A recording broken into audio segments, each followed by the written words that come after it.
오늘 우리에게 주시는 하나님의 말씀은 시편 19편 1절부터 14절입니다. 구약성경 815페이지 시편 19편 1절부터 14절입니다. 한 절씩 교독하겠습니다. 다윗의 시 인도자를 따라 부르는 노래. 하늘이 하나님의 영광을 선포하고 궁창이 그의 손으로 하신 일을 나타내는도다. 날은 날에게 말하고 밤은 밤에게 지식을 전하니 언어도 없고 말씀도 없으며 들리는 소리도 없으나 그의 소리가 온 땅을 통하고 그의 말씀이 세상 끝까지 이르도다. 하나님이 해를 위하여 하늘의 장막을 베푸셨도다. 해는 그의 신방에서 나오는 신랑과 같고 그의 길을 달리기 기뻐하는 장사 같아서 하늘 이 끝에서 나와서 하늘 저 끝까지 운행하며 그의 열기에서 피할 자가 없도다. 여호와의 율법은 완전하여 영혼을 소성시키며 여호와의 증거는 확실하여 우둔한 자를 지혜롭게 하며 여호와의 교훈은 정직하여 마음을 기쁘게 하고 여호와의 계명은 순결하여 눈을 밝게 하시도다.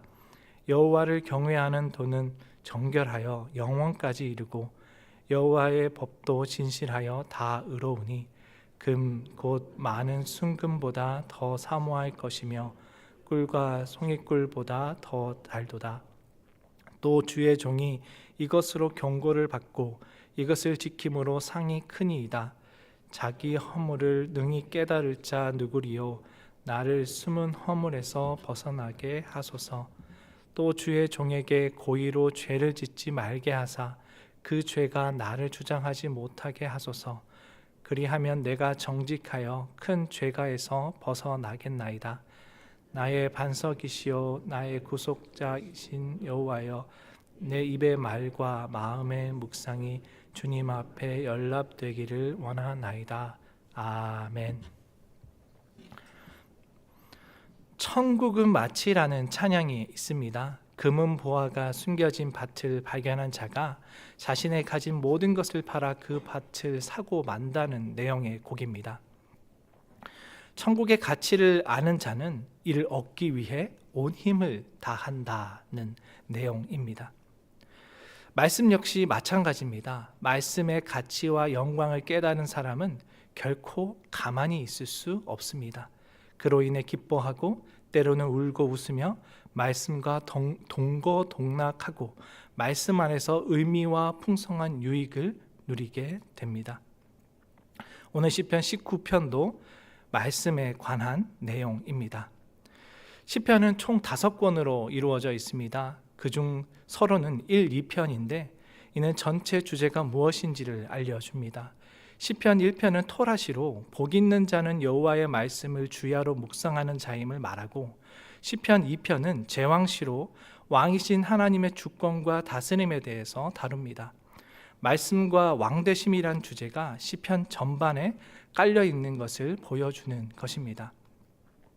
말씀에 관한 시는 토라시로 분류되는데 시편에는 총 3편이 있습니다. 1편, 19편, 119편입니다. 1편은 우리가 익히 잘 아는 시입니다. 복 있는 자는 하나님의 말씀을 주야로 묵상하는 자라는 내용의 시입니다.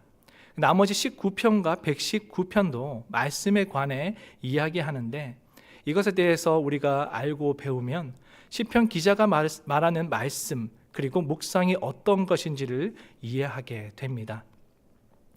그 토라시 중 하나인 19편 말씀을 오늘 살펴보도록 하겠습니다. 시편 19편은 하나님의 피조물에 관한 이야기로 시작됩니다. 1절입니다. 하늘이 하나님의 영광을 선포하고 궁창이 그의 손으로 하신 일을 나타내는도다.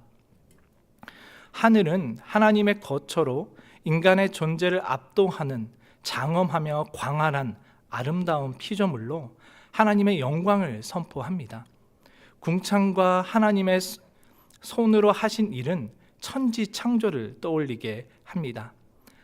하나님은 궁창의 별과 달, 광명체를 만드셨습니다.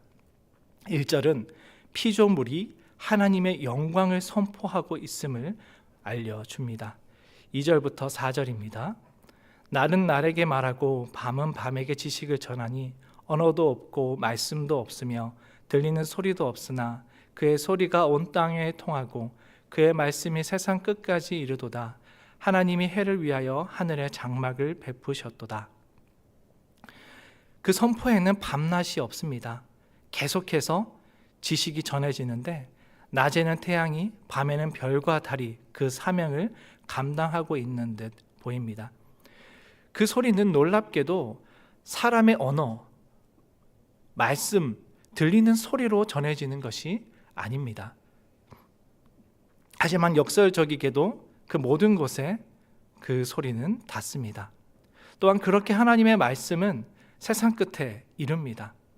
여기서 말하는 세상 끝은 사람이 사는 모든 구석구석을 의미합니다. 어떤 존재도 이것을 피할 수 없습니다. 신학적으로 이것을 우리는 일반 계시라고 합니다. 이에 관한 대표적인 말씀으로 로마서 1장 20절을 들 수 있습니다.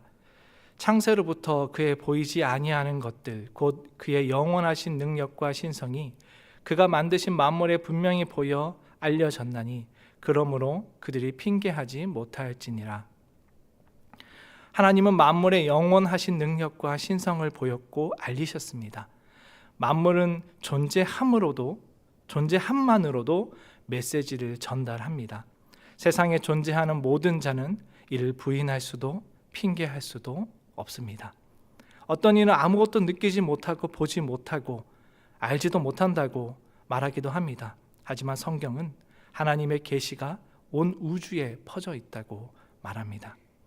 들으려 하지 않고 보려 하지 않기 때문에 인식하지 못하는 거라고 말하는 겁니다. 고대 사람들은 태양을 최고의 신으로 여기곤 했습니다.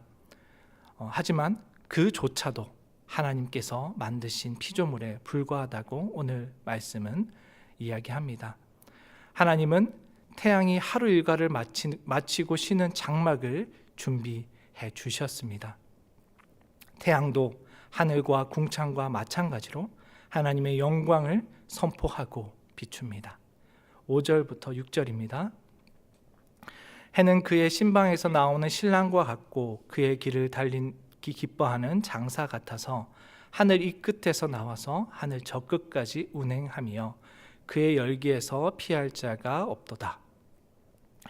하나님의 영광의 선포됨이 일출에 비유됩니다.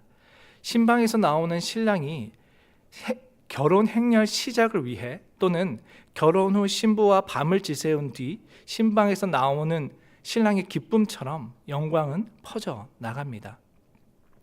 또한 자기 길을 달리는 장사, 곧 경주를 하는 운동선수에도 비유되는데 이 끝에서 저 끝까지 하늘까지 질주하는 원기왕성한 힘과 같다고 말합니다. 태양의 열기는 누구도 피할 수가 없습니다. 그 영광은 말씀 가운데서도 드러납니다. 7절부터 9절 말씀입니다. 여호와의 율법은 완전하여 영혼을 소성시키며 여호와의 증거는 확실하여 우둔한 자를 지혜롭게 하며 여호와의 교훈은 정직하여 마음을 기쁘게 하고 여호와의 계명은 순결하여 눈을 밝게 하시도다. 여호와를 경외하는 도는 정결하여 영원까지 이르고 여호와의 법도 진실하여 다 의로우니.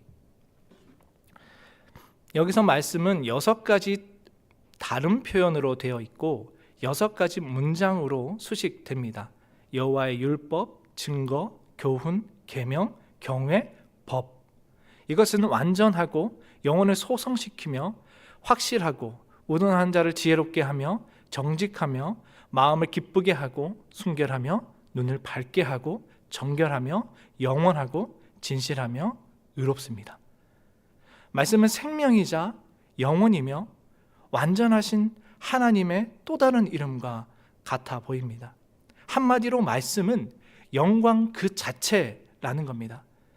말씀은 자연으로부터 주어지는 일반 계시와 격을 달리합니다.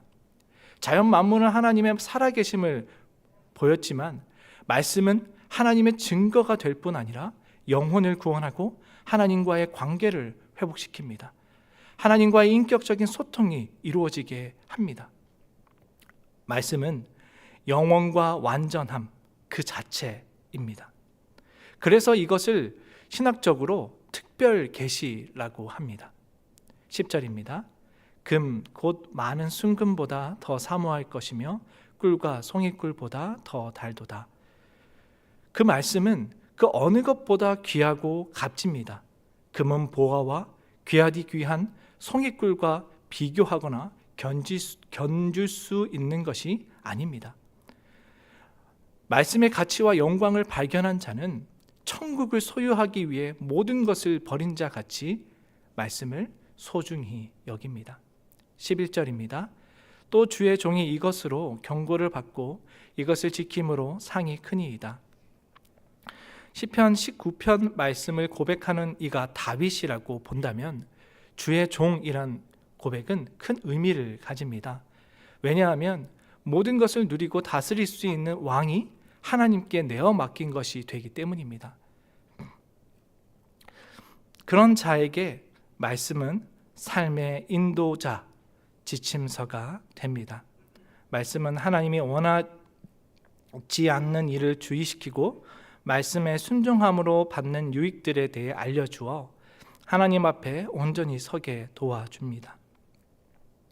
상급은 하나님이 주시는 것인데 그중 가장 큰 상급은 영적 은혜입니다. 12절 13절입니다. 자기 허물을 능히 깨달을 자 누구리요 나를 숨은 허물에서 벗어나게 하소서. 또 주의 종에게 고의로 죄를 짓지 말게 하사 그 죄가 나를 주장하지 못하게 하소서.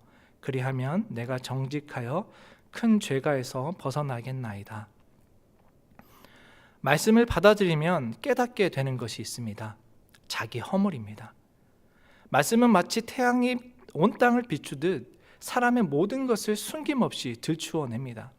깊숙이 숨겨왔던 추악한 죄와 욕망, 교만과 미움, 질투와 시기, 음란과 쾌락입니다. 그로써 자신이 얼마나 하찮고 무가치한 자인지를 보게 합니다. 인간의 한계와 죄성을 마주하게 하여 하나님을 찾을 수밖에 없게 만듭니다. 말씀을 가까이 하면 할수록 자신이 죄인됨을 깊이 깨닫게 되는 것입니다. 여기서 숨은 허물은 두 가지로 해석이 가능합니다. 숨겨왔던 죄악 또는 무의식 중에 지은 죄입니다. 무의식적인 죄로 본다면 나도 모르게 지은 죄까지 시인은 하나님 앞에 내어놓고 있는 것입니다. 숨겨왔던 죄악으로 해석하게 되면 하나님 앞에 숨길 것이 아무것도 없기에 그런 죄악을 주님께 모두 드러내어 회개한다라는 것이 됩니다. 말씀은 하나님 앞에 엎드린 주의 종을 회개와 회복으로 이끕니다. 세상과 욕망, 죄에 눈이 멀어 하나님을 대적하며 살아왔던 자의 죄악을 멈추게 하고 죄의 다스림 속에서 벗어나게 합니다. 숨겨진 작은 허물까지 버리도록 합니다. 큰 죄악에서 벗어남은 에덴 동산의 타락을 염두에 둔 것으로 보입니다. 말씀의 통치가 완전히 이루어졌던 곳은 에덴 동산입니다. 아담과 하와는 하나님의 말씀을 버리고 선악과를 먹음으로 태초의 죄를 지었습니다. 그와 같은 죄악, 말씀을 말씀으로 여기지 않는 범죄를 하지 않기를 시인은 바라고 기도합니다. 숨은 허물을 벗어나게 하소서와 큰 죄가에서 벗어나겠나이다에서 벗어나다는 나카라는 히브리어 단어입니다. 이는 무죄하다, 벌을 받지 않게 하다라는 뜻을 가지고 있습니다. 죄를 없이 한다라는 것은 사람이 행할 수 없는 일이기에 이것은 하나님의 은혜와 도움이 필요하다라는 것을 나타내는 것입니다. 죄로부터 벗어남은 사람의 노력과 의지로 이루어지는 것이 아니라 하나님의 은혜로 하나님의 도움으로 이루어지는 것입니다. 시인은 죄악의 고리를 끊고 하나님의 은혜에 기대어 살아가기를 바랍니다. 14절입니다. 나의 반석이시오 나의 구속자이신 여호와여, 내 입의 말과 마음의 묵상이 주님 앞에 연락되기를 원하나이다. 말씀 앞에 자신을 돌아본 시인은 하나님을 자신의 반석, 구속자로 고백하며 자신의 모든 말과 마음의 묵상이 주님께 연락되기를 원합니다. 이제 시인은 하나님을 자신의 의지이자 보호자로 고백하며 자신의 말과 묵상이 하나님 앞에 기쁘게 받아지기를 소망하고 있는 겁니다. 앞에서 말씀이 계속해서 반복되어 나타나 왔습니다. 자연 만물이 하나님을 선포했고 여호와의 말씀이 증언되며 영광을 보였습니다. 그리고 이제는 시인 자신도 그런 말씀 가운데 참여하기를 원합니다.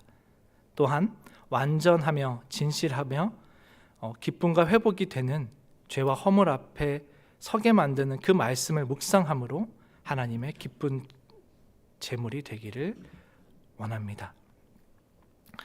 이 말씀을 듣는 독자는 바벨론 포로기 이후의 이스라엘 백성들입니다. 시인은 시편 전체를 통해 특히 오늘 시편 19편을 통해 이렇게 말씀하는 겁니다. 하나님의 선택받고 영원한 언약을 받은 우리가 망한 이유가 무엇인가? 온 땅에 퍼진 하나님의 영광, 주어진 영광의 말씀을 놓쳤기 때문이다. 우리의 회복은 그 말씀 앞에 섬으로 시작된다. 말씀이 영생이요 구원이며 회복이다. 말씀이 우리의 기쁨이 되어야 한다. 우리가 붙잡아야 하는 것은 바로 말씀이다. 말씀밖에 없다. 이것이 바로 시편 1편 2절에서 말한 율법을 주야로 묵상하는 삶입니다. 우리 교우님들에게는 말씀이 들려오십니까? 말씀이 들려오지 않는다면 우리는 어쩌면 답 없는 길을 걷고 있는 것인지 모릅니다. 죄를 지어도 가책이 없고 깨닫지 못하고 있다면 우리는 그 길을 멈추어야 합니다. 영광을 바란다면, 정말 하나님과의 깊은 교제를 바란다면 말씀 가운데 돌아와야 합니다. 왜냐하면 말씀으로부터 회복이 시작되기 때문입니다. 반대로 말씀이 들려온다면 우리는 결코 가만히 있을 수 없습니다. 가슴을 치게 됩니다. 한계 속에서 울부짖게 됩니다. 말씀을 마주하면 죄된 자신을 발견하게 되기 때문입니다. 그렇게 말씀과 마주한 사람은 고개를 뻣뻣이 들고 다닐 수 없습니다. 결국 그 말씀 앞에 무릎 꿇게 되기 때문입니다. 말씀을 어떻게 보느냐가 우리 신앙이 어떠한지를 말해주는 것입니다. 성경은 그저 단순한 교훈이나 도덕적 지침이 아닙니다. 그 안에 생명이 있고 진리가 있습니다. 영혼을 만족하게 하며 하늘 영광을 맛보게 합니다. 말씀이 우리에게 값지지 않다면 그것은 우리가 말씀을 진정으로 마주하지 않고 있다는 말이기도 합니다. 말씀이 말씀으로 여겨지지 않을 때 우리는 영적 어둠 가운데 있는 것과 같습니다. 달라지고 싶다면, 변화하고 싶다면 그 말씀 앞에 서야 합니다. 말씀을 묵상하고 세상의 소리가 아닌 하나님의 소리를 들어야 합니다. 하나님이 우리의 반석이자 구속자입니다. 바로 지금이 말씀을 묵상해야 할 때입니다. 우리 인생이 하나님께 드려지고 내어질 때입니다. 하나님은 오늘도 지금도 우리에게 말씀하고 계십니다. 그리스도인이 붙잡을 것은 주님의 말씀밖에 없습니다. 우리에게 그 말씀이 들려온다면 우리의 인생은 소망이 있습니다. 기도하겠습니다. 하나님 아버지, 이 시간 선포된 말씀 앞에 우리 자신을 숨김없이 내어 놓습니다. 우리의 모든 행위가 주님 앞에 있음을 알기 때문입니다. 허물과 죄를 주님께서 사하여 주시고 말씀을 지켜 행함으로 믿음을 확실하게 이루게 도와주옵소서. 때론 우리의 삶이 쉽지 않고 척박하여 주님께 붙들림을 잊어버릴 때가 있습니다. 다시 우리의 마음을 붙잡아 잡힌 바 된 그것을 잡으려고 달려가게 도와주옵소서. 예수님의 이름으로 기도드립니다. 아멘.